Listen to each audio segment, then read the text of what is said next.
Welcome back to the Insurgent Mindset. I'm Matt Tice. And I'm Rondo Moses. This is a podcast about challenger thinking in a world that's shaped by disruption. And in every episode, we'll sort of explore the mindsets that help businesses and firms to break from the pack, think differently about how their business operates, and importantly, stay ahead in this fast-changing environment. You'll hear conversations, case studies, and insights from leaders who are applying these mindsets to thrive in uncertain environments. And if you enjoy this content, we encourage you to subscribe to us on our YouTube channel or follow us on Apple or Spotify. And welcome to the Insurgent Mindset community. Well, Rondo, today we have a great guest, Guy Dickinson, who's the founder of BetaCarbon and the managing director of a group of companies focused on climate capitalism. Really looking forward to hearing Guy's point of view today, particularly Guy is one of our innovation program graduates and has gone on to do really incredible and interesting things. So today we're going to explore where climate meets capitalism through the lens of the insurgent mindset. Yeah, I'm looking forward to this conversation. You've spoken a lot about Guy, and I'm looking forward to meeting him.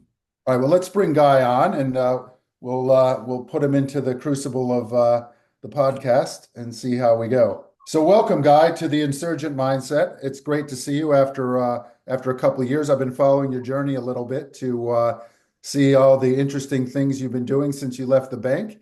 And I'd like to introduce you here to Rondo Moses, our partner leading the New York office. And so today, what we're going to try to do is really unpack where climate and capitalism come together through the eyes of the startup founder and the challenger in a very nascent, kind of exciting industry. So, Guy, maybe just to start us off, give us a little bit, tell us your journey, how you ended up from, in a big bureaucracy to a small, nimble startup and creating this, really interesting organization that you've been working so hard to scale up over these years. Yeah, absolutely. Thanks for the nice introduction, Matthew. It's probably all your fault, to be fair. I do remember very fondly the 2 days we spent together at HSBC. And I think I told you at that point, I was pretty high up in the bank, been there for 17 years. I always swam upstream at HSBC from the very beginning. And I probably would have swum upstream at any large institution that had been around for 150 years, because that's not my style. Probably to really talk through who I am and how I got here, I need to talk to my upbringing a little bit, and my father. And he was always someone who, he was a bit like Icarus. He flew a bit close to the sun a few times, and he did it relatively unprepared. I think he was very guttural, very big risk taker. I'll give you a quick sense of who he was because it's important. He was a big sailor in Sydney in skiff racing, and he won the world championship in his second year. And the reason he did that is in the first year, he crashed into every boat, so they thought he was a maniac. And that was really a really important lesson for me in that he looked at it differently. And also, he was a builder, and we used to go auction houses.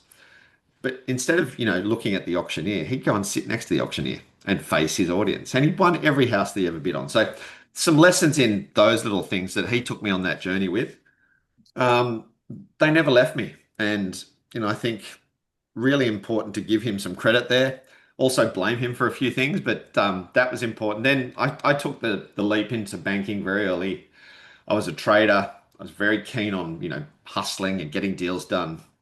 I was relatively good at it from the start. I always knew I wanted to do that job. And as you move through an organization over years and you move countries, I was in 4 countries, Hong Kong for 6 years, Singapore for 5.5 years, Bangkok, you you move away from coalface to ribbon cutting. And by the end, it was quite ribbon cuttish. I was the treasurer of the bank, great title, but in essence, you're box ticking. And I think that was not me.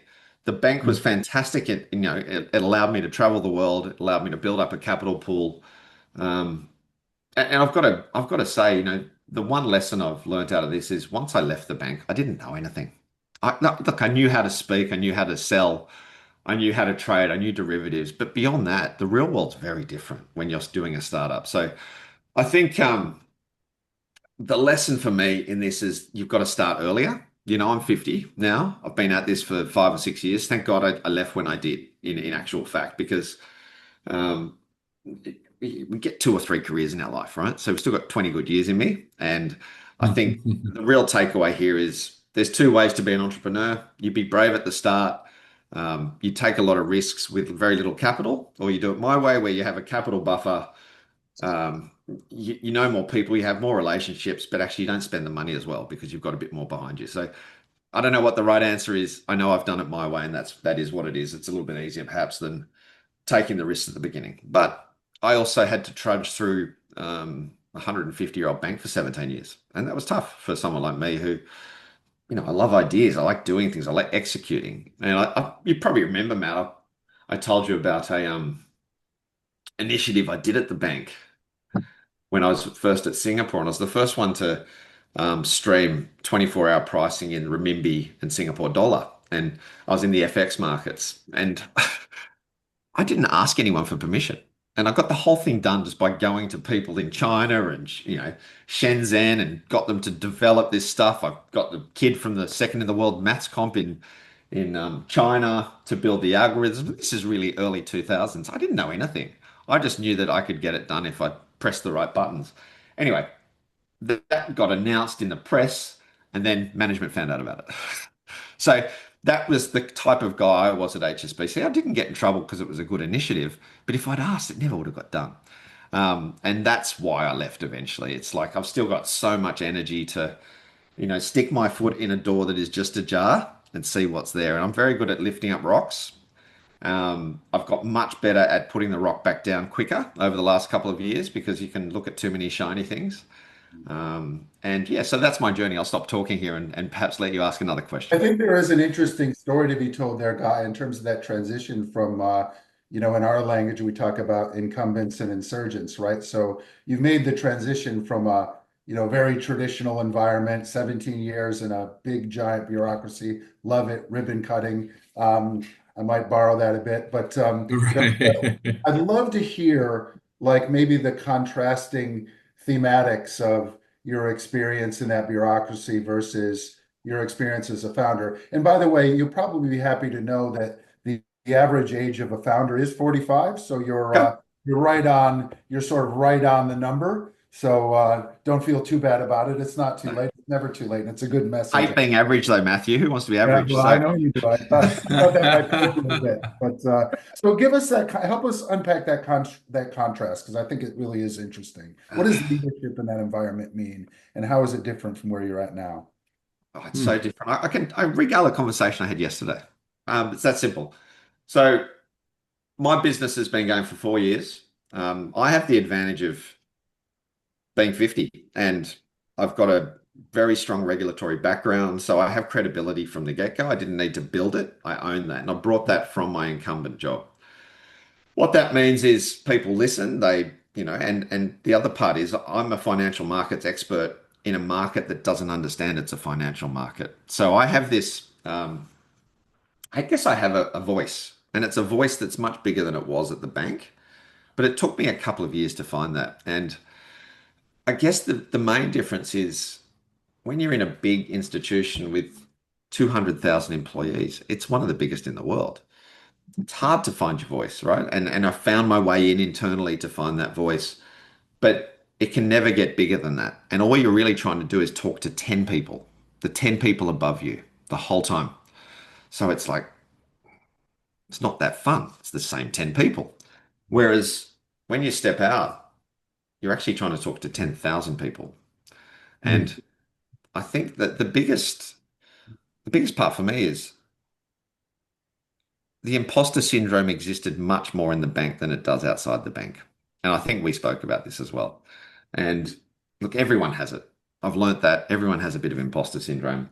I think men have it more than women, if I'm fair, because I think women are more prepared and men are willing to take a bigger punt a lot of the time. And I think that's a generalization, so don't hate me for that. But I think on largesse, I think that's correct. And we just have to come to terms with that. And actually, if you've been in something for more than 4 or 5 years and that's all you've done and that's all you've focused on, you know your stuff in actual fact. So I think that's the first part is before I was talking to 10 people, now I'm talking to 10,000 people. Actually, Mm.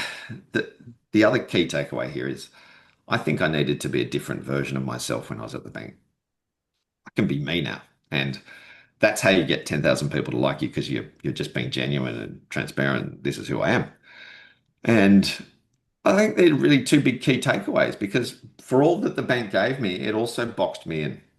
And now the door opens and it's extraordinary how many different opportunities flow from things which you never thought would have happened in the first place. So I think that's the biggest contrast between the incumbency and where we're at today and the opportunities. And the conversation I was going to talk about yesterday was South Pole's a customer of ours, and we do a lot of work with them.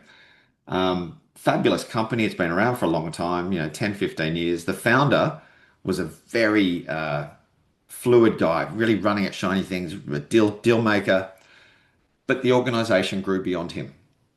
And now I'm probably at the stage he was at in the first 5 years of his company where I can just make a decision. And even if I've got 15 people in my team, I've actually empowered those 15 people to make their decisions. And that's a real difference between what you do in a bank is what you're managing, whereas I'm empowering because ultimately you become an entrepreneur so people can work for you effectively, but also build something for themselves within that. And I think they're the two main differences is South Pole's now become an incumbent in itself. They used to be a startup. It's an incumbent. I'm doing a deal with them and they're like, do you need to get approval? No, no, no, I'm the approval. Thank you. Whereas, these are things that they would have been able to say in the past. So I think it's important that as our company grows and moves forward, we keep that mindset. It's not that we just go to this straight level of incumbency. Let's say a private equity firm comes in tomorrow and takes 51%. What does that mean for the business? So you've really got to be careful about who you partner with at this stage of a 10, 15-year journey. 5 years in, these are the decisions that will really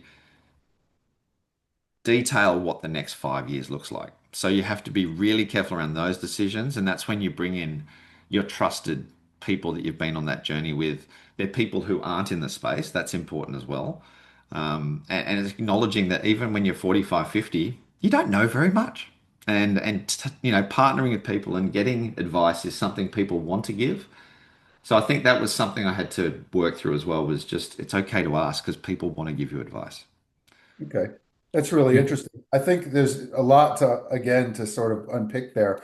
One thing that really comes up for me is kind of, we often, Rondo and I talk about the chief bottleneck officer concept, right? Where the role of the enlightened leader is to remove obstacles for their people, push down the power, empower everybody, Yep. and get the organization much closer to the customer.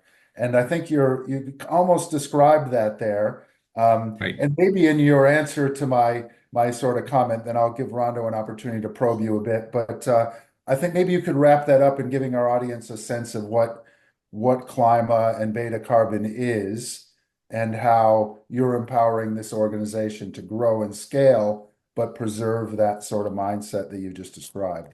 Yeah, absolutely. So, how did I get into it? I think it's important. So we did a trade in 2019 at the bank, in a product called reef credits, which is a way to help the barrier reef not be at risk as much by stopping as many fertilizers going into the seawater, which stops the bleaching. HSBC did a very small trade for them. It's $50,000, nothing for a bank like that. And I think there was 17 million hits on that link about reef credits, and I went, whoa. That's pretty interesting. There is something here that obviously it's like the silent majority. There's a huge silent majority in Australia. People care about the environment. They don't want to tell people. And I think that opened that Mm. up. And we see that in the election all the time here. We're actually quite woke. We don't like to talk about it. And I actually call it new woke, is what that silent middle is the new woke. And I think it's not a dirty word. It's just, we're humans. We like nice things, but we're not willing to do them unless there's an economic reason for doing it. Um, sorry for the length of this story, but it's important. I then, as the treasurer of the bank, was doing some environmentally linked loans and trades and forward trades, which basically, if a company does X, then we'll give them a discount on the forward. And that was that was one of the trades. And I said, hey, we could link these reef credits to, we could give people reef credits for doing the right thing. And I went to the bank and I said, where are these reef credits? And I thought they were sitting in marketing. And I was like, sort of pretty sure that it's almost a financial product. Should be sitting somewhere in a treasury balance sheet somewhere, and it wasn't. And think that's when I knew it's so nascent. People care about it, and that was what triggered me to say, I'm going to do this. I'm going to find a way to go and enact this. Um, then COVID came.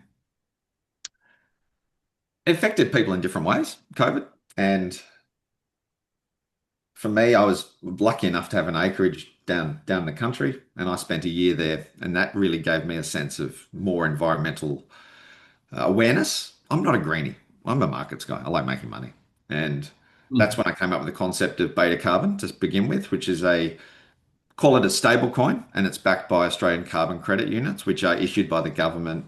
They have a real price. They're not like the voluntary markets. This is a $35 asset. And I came up with a way for my activism was okay, use my markets knowledge, use my regulatory knowledge, build a token which could be attached as a new reward point across the whole retail industry. Every time you buy something, you earn a fraction of a carbon credit, which means every time someone buys something, I need to go and buy that carbon credit, take it out of the market, which means the price of those carbon credits will go up. Therefore, we're going to decarbonize quicker because there's an economic incentive to do it. Here's where I came up on a blockage there. In our first 2 months, we sold $4 million worth of tokens. We were like, oh, all right, game on. We went and raised some money, happy days. Then FTX happened. There was a real issue there. I think 6,000 people in Australia understand what a carbon credit is. And guess what? I've got 6,000 followers and I've got 6,000 customers on CoinSpot. So if we really think about that, I was trying to sell something way early. This is probably Bitcoin in 99 kind of thing when it wasn't even a thing.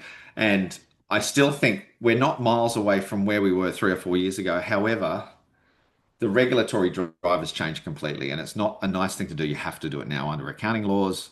All the stuff that used to be my world around reg is now coming into that climate space. And that's when we transitioned into Climer. And Climer is a platform for a complete net zero journey. And what that means is you've got mandatory reporting, which is scenario analysis. It's risk management at the end of the day. Let's talk about it as if you have 5 manufacturing facilities across Asia. This scenario analysis will say, this is not about what am I doing to the climate? For me, it's saying, what's the climate going to do to my business? Now, that's a completely different lens, but the process is exactly the same. So what we did is we've built a platform which allows you to ingest data in a much easier way. 65,000 lines of data would take a human probably 3 weeks. So we have a lot of systems that will ingest that data and categorize it, which is quite complex. And then it's the what now. Now you know your footprint. What are you going to do with it? Then there's the natural decarbonisation across your organisation.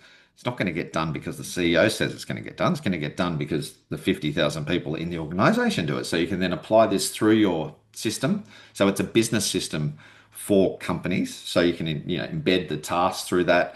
Then it's a reporting system up to the C-suite, this is the bit that people don't understand about carbon or environmental reporting. It's like modern slavery was in 2019. Now, I don't know if you remember what that was like in the bank, but everyone went, and I was sitting on the C-suite. What's modern slavery? What's this? Like, I'm a bank. Take it easy. It's not me. It's not my problem. You can't put any tender in unless you have a modern slavery purpose or statement, and you've done work around it. It's exactly the same in climate now. So regardless of what one country's agenda is, it's a global thing, global trade. You can't really submit tenders into government now if you don't have some defensible action around climate. And that's what Climer does. So instead of having 6 or 7 vendors, you come to Climer and you may want to start let's say you're a miner, you've been in this space for 10 years and you need, the high quality offsets. You do it through us, or you may be a mid-range company with 500 employees and you want to start measuring. So you can come into our system at various points of the journey and build up, go upstream or go downstream. And that's what we've built is one vendor through that journey, ingest data much easily, which is the biggest pain point in this space. And really talking to CFOs as opposed to sustainability professionals, most sustainability professionals, with all due respect, across the industry as it grows, are in a job that they don't know what they're doing. They were doing a separate job and they've been put in that because they had to come up with a headcount to show that they were doing something. So our system augments those individuals, but also if you're a CFO and you're looking for a way to be more efficient, shall we say, this would be a way to say, okay, we could probably get rid of 3 or 4 people who are providing this knowledge because it's embedded in the system. So it's a way to either self-regulate, do it yourself. We can do it as an augmented system, but it's one place your data will be sitting for the next 15 years. And that's the beauty of this product is they have to come back every year. Once the data's in a system, you tend to hold on to them as a customer. So that's the product. Interesting. So Guy, one of the things that we talk about, this insurgent mindset, how organized leaders can have this insurgent mindset, and you have brought blockchain into sort of the carbon space. What was the insurgent thinking behind that concept of bringing blockchain into the carbon space? What was the problem you were trying to solve for investors in the markets by doing that? Yeah, and well, I wanted to invest in carbon. I had a view, it was $19 at the time, the Australian carbon credit. I wanted to buy it. So I went out there, I'm the treasurer of a bank. I should be able to buy some carbon. It was almost impossible in the banking, as a professional banker, for the bank to buy carbon was going to take 5 months, and no one was going to say yes because the actual market was relatively nascent and small. Didn't make sense it can't compete with foreign exchange or interest rates. So that's when I took it away and I said, okay, well, if I'm not doing it as a bank, can I do this on a personal account? It was even harder. It was even harder. But when I want to get into a market, I'm going to find a way. I still couldn't, and I'm pretty good at this stuff. Whether it's through a CFD or other derivative tools, I Yeah. couldn't do it. And that's when I stepped away and I said, okay, how do I turn a regulated financial product with a wholesale license into something which everyday people could purchase easily? And that's where blockchain Mm. came in. And our secret sauce is still our secret sauce. I'm not going to give that up, but effectively, we found a way to tokenize that financial product into not a financial product, a widget, if you will. So we were less about blockchain. It was a tool for us to create a product. And I think a lot of people invested in us early because they liked the idea of crypto, whereas I'm more about carbon distribution as opposed to crypto. It was a tool for me to distribute carbon, and that's what I do across all my businesses. I'm here to get the best carbon units out, protect your reputation, etc. So blockchain for me was a tool, not a purpose.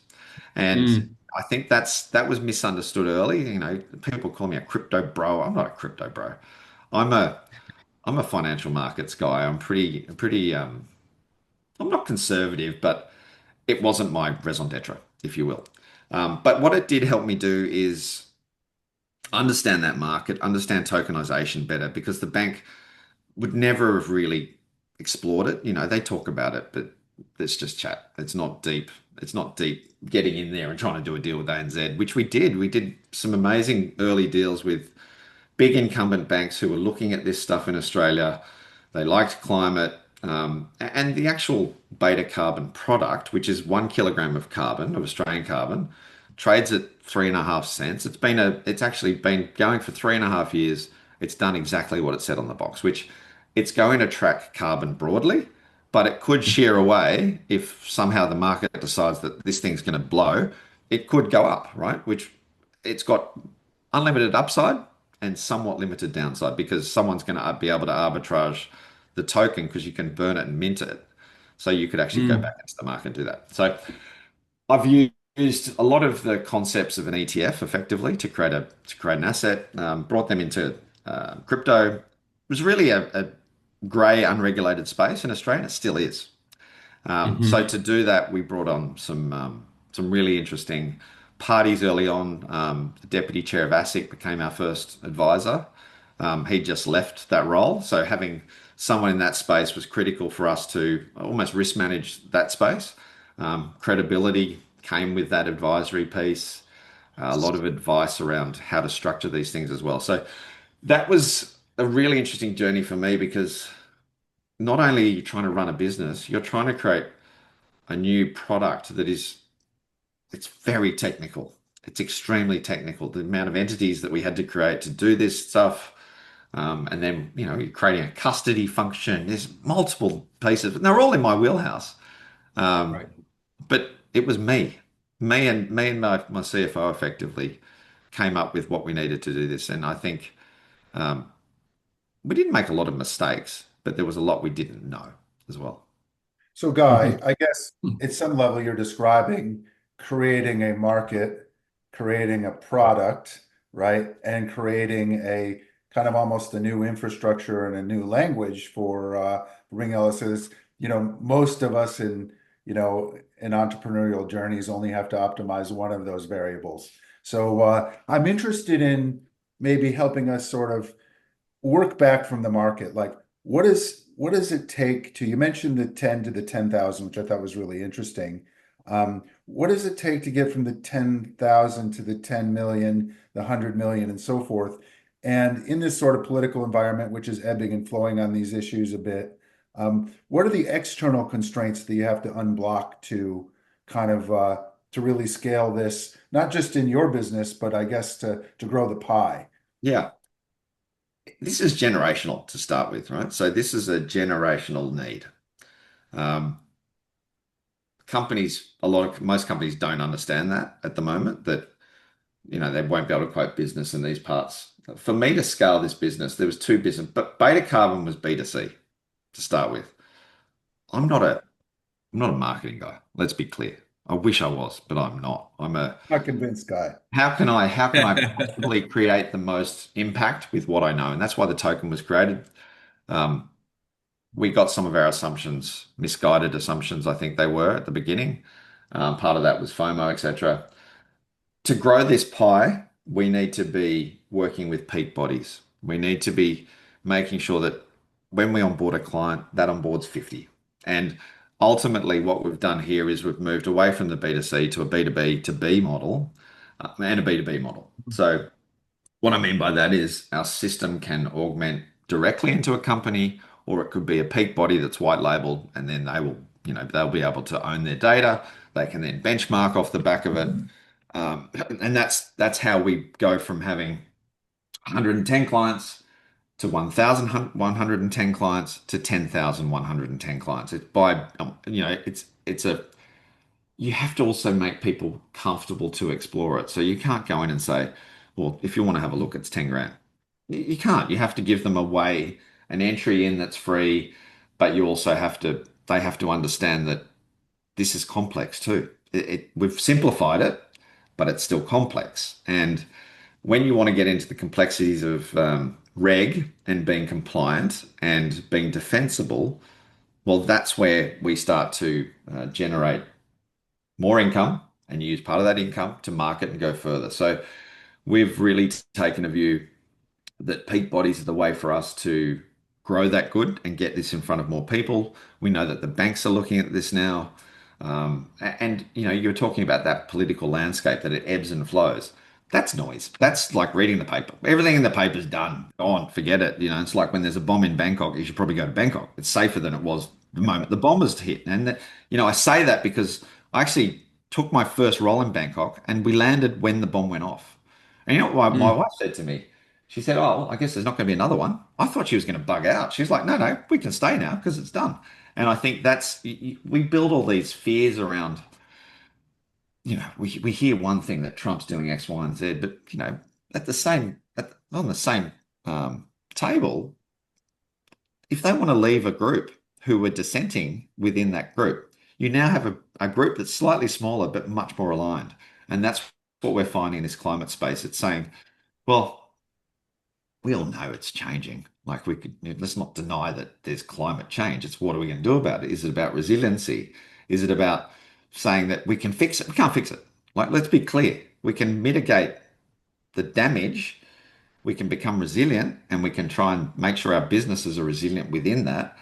So it's a Mm. lens, and changing that lens from motherhood People don't like that word. I love it. I think we all want to do good, but if it's going to cost us money, we don't because our economy is not set up like that. So we made sure that there has to be an ROI on doing this. And I think that was the big difference between a lot of our competitors are looking for a label, a sticker.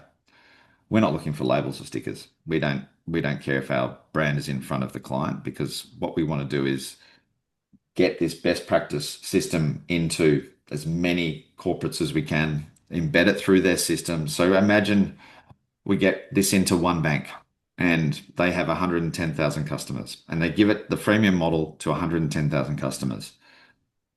The beauty of that is you only need a 0.25% conversion of that 150,000 customers on the upsell to make a really meaningful business with one bank.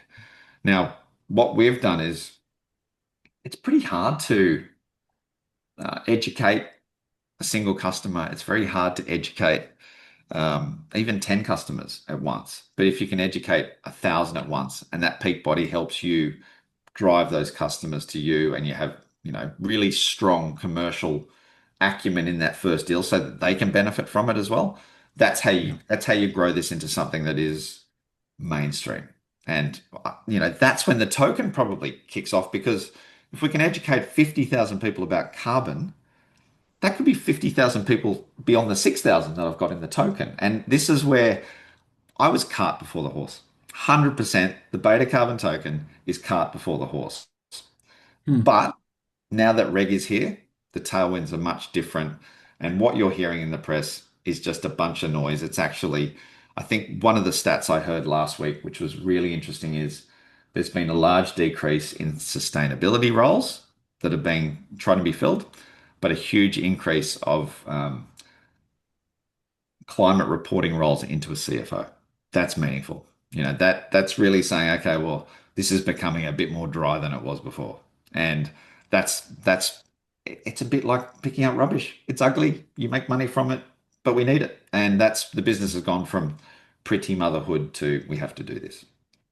So Guy, I'm just thinking about what you said. So is the initial entry into this space, most companies, I would say most incumbents in this space, are they going in through the compliance angle and you are thinking beyond that to sort of the returns angle, the high returns angle, the ROI you just mentioned angle? So they know they have to do it. There's no budget assigned and there's no headcount most of the time. Um, Even a company that's got 1,000 employees probably doesn't have a dedicated person around environment. They'll have a sustainability role. I hate the word. I put a post out Right. yesterday. It's a nonsense word. It's vast. It's vague. It doesn't do anything for anyone. I'll give you a quick example. ASX has a sustainability section. You know what? It's about sustainable revenues. It's not about anything to do with the environment. That word could be used for all sorts of things. So we have to be focused, and it's now about environmental reporting under AASB accounting standards, which means you've got jail time if you do the wrong thing, changes everything. So we're aware of the fact there's no headcount. So what we're really talking about here is how do we get customers on board that journey is really the challenge, and you have to do it by offering a lot of free servicing and education in that space. They just don't know they need to do it, like modern slavery. But what I can tell you without a shadow of a doubt is the reverse inquiry is tenfold than it was a year ago. Um, so yeah, I think for me, it's really about being patient. I think the one thing that we've noticed, and I hope this answers your question, I'm very good at going off track. So um, the one thing we've noticed is anyone we've contacted in the past has always come back to be our customer. Even when they didn't need it then, 6 months later, they call up and go, remember we spoke about this thing? Well, we think it's a problem now. Can you help us? And I think that's the part which is really important, that you have to be willing to not sell for the first 6 to 12 months. It's a slow uptake cycle for the broad piece of the market. Now, you've got a whole part of the market which will do their first piece of work in the top end, ASX 200, ASX 500. Most of them will want to go to KPMG. They'll want to go to Deloitte. They'll want to go to EY. Um, they will get charged through the nose. And it's a set of conversion factors and data uplift. And what you're paying for when you go to a consultant is that 3 weeks of a human taking that data and categorizing it. Well, that's nonsense. They've got an AI tool in the background, guaranteed, and they're charging you if it's a human. So what we're doing is we're saying, okay, go and do that to begin with. You'll realize that you're being somewhat hoodwinked, which is fine, but you have to do that as a director, especially an ASX company. And what we did is the measurement's just the first part. People are really interested in what can I actually do? Can I change my lights? Can I save some money? Yeah, probably. So it's about having like a MACD chart and saying, okay, here's the things you can do. Actually, if you do these things, you're going to save money to begin with. That's the easiest conversation to have. So you have to come in sometimes in the middle or the impact part of the journey to get them to even start. So having the offsets, understanding ecology, social, all these parts, the soft parts are critical to get them to do the ugly hard parts, which is where the reg sits. And that's why having a cut through solution across the entire value chain is critical to get customers, whether we start as an offset customer with a large miner who's been doing this for 15 years because I have the institutional quality to do it, or you start off with an event who wants to be offset. And it's actually exactly the same journey. It's just they're at different stages of it and they need to work through that. So, at this stage of the cycle, you have to be flexible. You have to be aware that you can't compete with a director who wants the clarity of KPMG.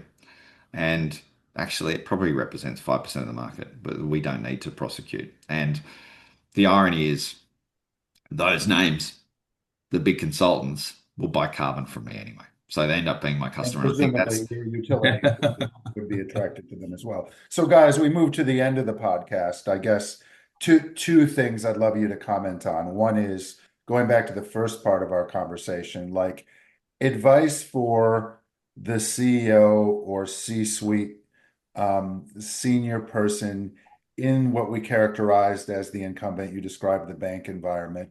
What's your advice for those people operating inside that structure to sort of bring this kind of mindset in that bubble? But probably more interestingly, what's your advice to leaders, mid-career looking to springboard into something new?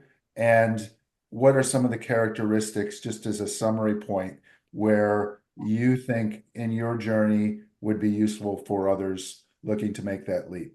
Yeah, it's a big question. First part is if you can teach your kids what I've learned now, do it, right? So I've had my son on this journey. He is probably equipped with more things than I ever will be. So earlier you start, the more you can learn that stuff at the start, whether it's within an organization that's small. If you're in a large incumbent organization, you need to find a way to learn from a smaller organization. That's my first point, because the structures have been there for too long. They're too rigid, very hard for you to learn what you probably need to operate outside those structures. The size matters, guy. Yep. Yeah, it does. And uh, partnerships are critical. You can't own it all. Equity is a tool. Some people hold on to 80% of the equity and then, the wheels aren't spinning.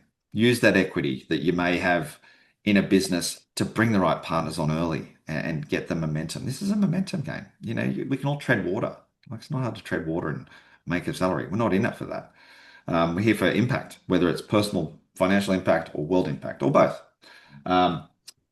If you're in a role where you feel unempowered, go.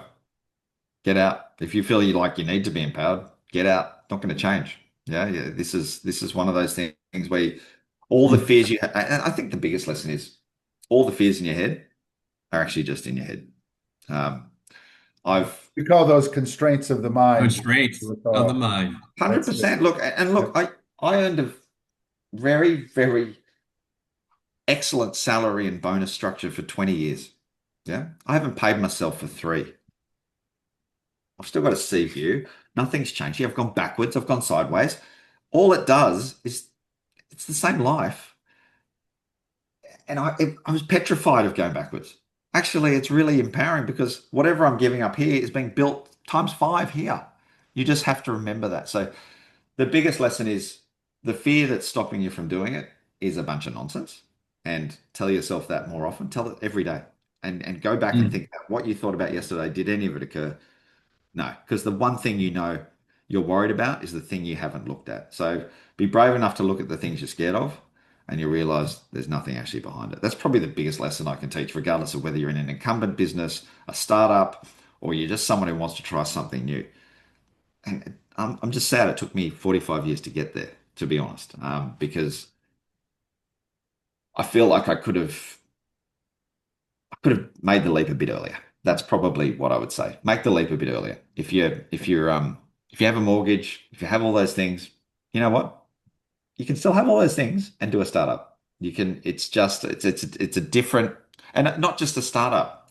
There's also that entrepreneurial piece. You know, we spoke about Matt, and you can get stuff done in a big organization, but you're not going to do it by going exactly by the book. So you might have to walk a slightly gray area. That's called risk taking. And if you don't take risks, you don't get the benefit. You'll be responsible for your success by how many shots you take. And if you don't take a shot, well, don't complain about it. That's kind of where I'd leave it, to be honest. And the worst Take a possible shot. downside, guy, and we talked about this years ago, is all right, you get turfed out, so what, right? So was I in the right place to begin with? Yeah. And, I was, sort of tracked a few of your colleagues, and I noticed a number of people. I don't claim any credit for this, but I do notice that a number of people have sort of pursued sort of second or third acts in their career, and it has been fun and interesting to watch the progress of your colleagues over that period of time. Yeah. But all right, well, Guy, I don't want to take too much of your time, and I think certainly this has been really illuminating, and it's been great to reconnect. Yeah. And certainly, we wish you all the best, and do send us a note how we can capitalize on that upside. Oh, I So, will. You might be the most sustainable podcast on the planet. Let's see what we can do. all right, Guy, All thanks right. so much. That was great. Cheers. Thanks, Ronald. Thanks, All the Rondo. best. Thanks, guy. Ta-da. Okay, Rondo. So Guy was a really interesting kind of very vibrant individual. I full disclosure, I've known Guy for a number of years, obviously, but what a great journey, great story. Really enjoyed Yeah. hearing about, his formative years with his dad, and certainly feeling boxed in the kind of incumbent environment. It's really on point for our messaging. But I think most of all is almost having that courage to think differently and open up your perspective. He kept using over and over again the term lens, which is one of my favorite terms, which is you got to look at this through a different lens. You got to see it in a different way. You got to be open to partnerships. You got to be open to advice. You got to see this through a different lens again. Really love that sort of thematic. Yeah, I loved it too. I mean, just the whole idea of, he was thinking more about possibilities than about constraints, and he was frustrated, I think, with the constraints that he found himself in when he was in the large organization, and just felt like a fish in water once he got outside and got into a smaller, zone, doing his own thing, that he was able to sort of experiment and take risks. And that was just exciting to him, and it just motivated him to want to do more. So I thought it was great. I thought he's a great guy. But He also knows his space too. the message of entrepreneurship really struck me too. Like, I think taking the risk within the structure, like what's the worst that can happen? Like, are you gonna are you gonna live in that situation where you have no control, you're a robot, you're talking to the 10 and not the 10,000, like you described? I think Yeah. that the incumbent leader or the cog in the machine of the incumbent organization needs to give themselves permission to have an insurgent mindset and to challenge up and to challenge sideways when when opportunities present, or when, even better, when you're making opportunities that can you know give you new territory for either personal growth or organizational growth. Yeah, I was really struck by how, he really emphasized the need to let go of fear. If you're inside an organization, let go of that fear.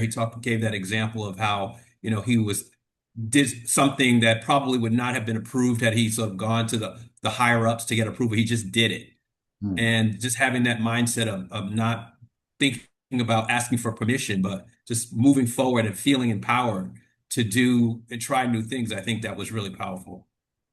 Great. So great guest. I'm really pleased we had Guy on board, and we wish him all the best. So thank you, Rondo. Another great episode, and I look forward to it again. And just a reminder to our listeners to encourage others to subscribe to grow our community. And we'll see you again next time, Rondo.